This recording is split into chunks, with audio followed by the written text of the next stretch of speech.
Notre recherche s'intéresse à l'entrepreneuriat et aux projets culturels territoriaux. Plus précisément, cette recherche s'inscrit dans les travaux qui portent sur l'entrepreneuriat territorial.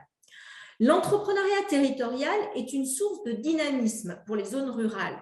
Cependant, très peu de recherches ont été consacrées à ce sujet. C'est pour cela qu'il nous semblait intéressant de nous demander comment les acteurs mettent-ils en place une dynamique entrepreneuriale territoriale dans le cas de projets culturels de territoire. Le cadre de l'effectuation a ainsi été mobilisé pour appréhender les projets culturels de territoire. Pourquoi ?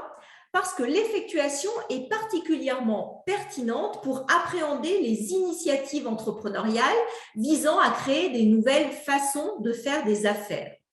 Au lieu d'essayer d'identifier la manière optimale de poursuivre un objectif préalablement déterminé, l'effectuation pose un défi différent aux acteurs. La question devient alors: que puis-je faire avec les ressources et les compétences à ma disposition, ou encore, quelles sont celles que je pourrais facilement utiliser? Ces questions sont d'autant plus importantes que dans le cadre d'un projet culturel de territoire, nous ne connaissons même pas la forme de l'offre ni le public, puisque ces éléments se dessinent chemin faisant. Ainsi, afin d'explorer comment une dynamique territoriale entrepreneuriale peut s'instaurer sur des territoires de montagne, nous avons choisi d'étudier en profondeur deux projets culturels de territoire: la Viapac et le festival Horizon Art Nature. Concernant la Viapac, il s'agit d'un parcours d'art contemporain qui s'étend sur 200 km et comprend environ 25 œuvres artistiques réparties sur 12 sites en France et en Italie. Concernant le festival Horizon Art Nature, cet événement est une rencontre entre l'art contemporain et les paysages naturels et consiste à exposer plusieurs œuvres réalisées dans la nature par des artistes sélectionnés par un jury. Nous avons interrogé différents acteurs, les fondateurs, les acteurs institutionnels, associations, restaurateurs, visiteurs et aussi habitants.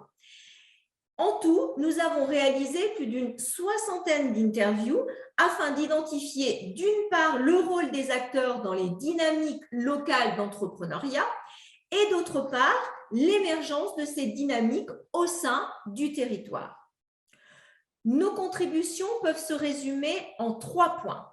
Tout d'abord, nous montrons que le succès et la viabilité d'un projet culturel de territoire sont fortement liés à l'engagement et au soutien des parties prenantes locales tout au long du projet. Elles sont primordiales. Ensuite, nous montrons que la construction de valeurs collectives de partage et d'entraide au sein des projets culturels de territoire vont au-delà de la simple coordination et sont inhérentes à l'entrepreneuriat territorial. Les initiateurs de ces projets ne cherchent pas la collaboration à tout prix, mais plutôt une appropriation du projet par les acteurs du territoire. Enfin, nous notons certains liens spécifiques entre l'effectuation et ce que nous avons appelé l'effectuation territoriale. En effet, au départ, il n'y a pas un seul acteur, mais plusieurs. Ils peuvent provenir du secteur public ou privé et tous arrivent avec des objectifs différents et pour des raisons différentes, mais sont motivés par la même ambition: créer une nouvelle dynamique sur leur territoire. Ainsi, la vision émerge grâce aux valeurs partagées et à une histoire commune. Ensuite, lorsque de nouveaux acteurs arrivent au cours du développement du projet, l'origine des acteurs et leur lien fort avec le territoire priment sur leur identité. Enfin, les acteurs à l'origine du projet ne veulent pas forcément être en charge du projet toute leur vie. Ils souhaitent que de nouveaux acteurs s'approprient le projet et que le projet vive sa propre vie. Je terminerai cette présentation par une recommandation. Nous avons pu observer que l'élaboration d'un projet culturel fondateur pour un territoire nécessite de favoriser dès le départ la coopération entre les différents participants afin qu'ils engagent une réflexion stratégique sur la complémentarité des propositions et créent ainsi une dynamique entrepreneuriale. La nécessité d'accroître la participation de la société civile et des acteurs locaux à ces projets apparaît ainsi clairement, à la fois pour assurer la légitimité du projet, mais aussi pour générer des retombées économiques et sociales pour le territoire.